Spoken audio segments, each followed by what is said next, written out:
बात ईरान और इजराइल की, क्योंकि इसके बीच किसी युद्ध के हालात खत्म नहीं हुए हैं। इससे पहले कि बेंयामिन नेतन्याहू कोई बड़ा फैसला ले, वो 3 बहुत ही गंभीर क्राइसिस से घिर चुके हैं। अब इजराइल की सेना को डर है कि कहीं इस हालात का फायदा ईरान ना उठा ले। देखिए रिपोर्ट।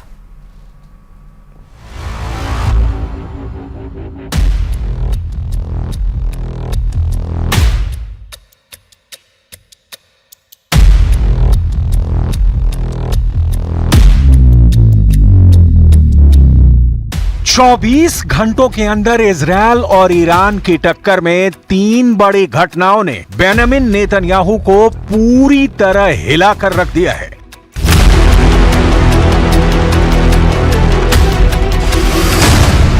नेतन्याहू को शॉक नंबर 1। अमेरिका ने इजरायली सेना की एक स्पेशल यूनिट पर प्रतिबंध लगाने की तैयारी कर ली है।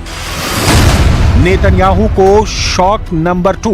इजरायल की मिलिट्री इंटेलिजेंस के चीफ ने पद से इस्तीफा दे दिया है। नेतन्याहू को शॉक नंबर 3। ईरान के सुप्रीम लीडर अली खामनेई ने कहा है कि ईरान की मिसाइल पावर देखकर इजरायल खौफ में डूब चुका है। इस वक्त ईरान के इजरायल पर हमले और गाजा पर इजरायल की लगातार बमबारी के बीच नेतन्याहू की बहुत ही खतरनाक फोर्स इंटरनेशनल हेडलाइन बन चुकी है। पश्चिमी मीडिया देखिए, उनके अखबार देखिए, इजरायल की नेत्जा यहूदा बटालियन पर बाइडन प्रतिबंध लगाने जा रहे हैं। इस बटालियन पर आरोप है कि उसने फिलिस्तीनियों पर खूब जुल्म ढाए हैं। देखा जाए तो अमेरिका से आ रही ये खबरें बता रही हैं कि बहुत बड़े विवाद में घिर चुकी है इजरायल की नेत्जा यहूदा बटालियन। इस बटालियन पर वेस्ट बैंक में मानवाधिकार उल्लंघन का इल्जाम है। 1999 में बनाई गई बटालियन में सिर्फ पुरुष सैनिक हैं और वो भी अति रूढ़िवादी पुरुषों को इसमें लिया जाता है। नेत्जा यहूदा बटालियन पर लगे इल्जाम 7 अक्टूबर 2023 से पहले के हैं, लेकिन वेस्ट बैंक का दूसरा सच यह है कि 7 अक्टूबर के बाद से वहां 460 से ज्यादा लोगों की इजरायल की सैन्य कार्रवाई में मौत हो चुकी है।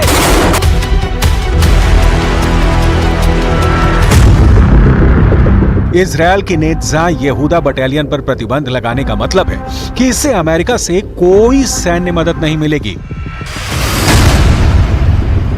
इसलिए यही है बेंयामिन नेतन्याहू को शॉक नंबर 1। नेत्जा यहूदा बटालियन पर पाबंदी का मतलब इजरायल की सेना पर काला धब्बा। नेतन्याहू पहले ही अपने घर में लगातार प्रदर्शनों से जूझ रहे हैं और अब उन्होंने अमेरिका की तरफ से आ रही इस रिपोर्ट को नाक का सवाल बना लिया है। बाइडन का आक्रामक रवैया देखकर नेतन्याहू को बहुत गुस्सा आया है। अब नेतन्याहू की तरफ से रिएक्शन ऐसा आया है कि साफ लग रहा है कि इजरायल अब ईंट से ईंट बजा देगा। उसकी राह में जो आएगा तबाह कर दिया जाएगा।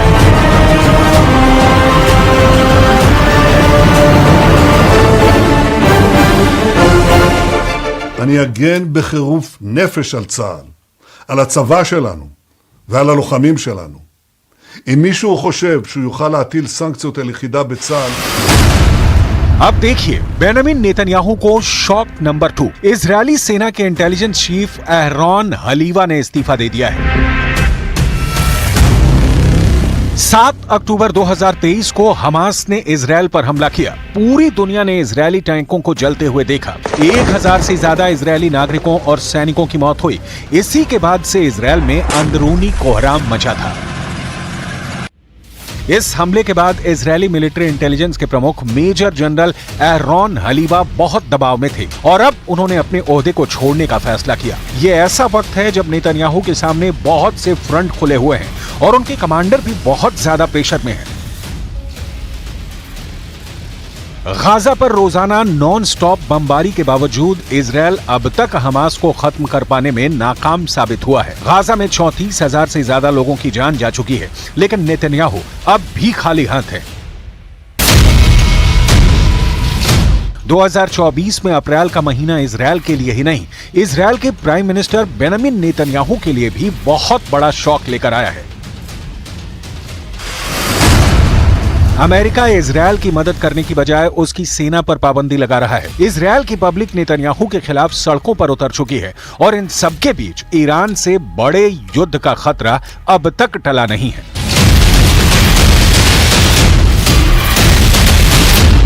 तेहरान में ईरान के सर्वोच्च नेता अली खामनेई ने मिलिट्री कमांडर्स की एक मीटिंग बुलाई। इसे ईरान की पावर स्टेटमेंट कहा जा रहा है, क्योंकि खामनेई ने इस मीटिंग में ऐसी बात कह दी है जिसे लेकर इजरायल के जवाबी हमले वाले दावों पर सवाल और तेज हो गए हैं।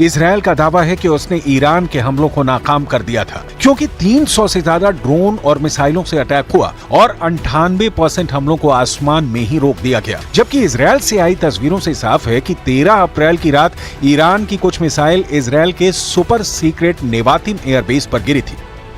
इन मिसाइलों के साथ बड़े बम नेतन्याहू के साथ इजरायल की साख पर गिर रहे हैं। नेतन्याहू के कमांडर इस्तीफा दे रहे हैं। नेतन्याहू से इजरायल की पब्लिक पूछ रही है कि गाजा में बंधक बनाए हुए लोग कब आजाद होंगे। इजरायल से लगातार पूछा जा रहा है कि ईरान को कहां मारा, कैसे मारा, किससे मारा, कितनों को मारा, सबूत कहां है।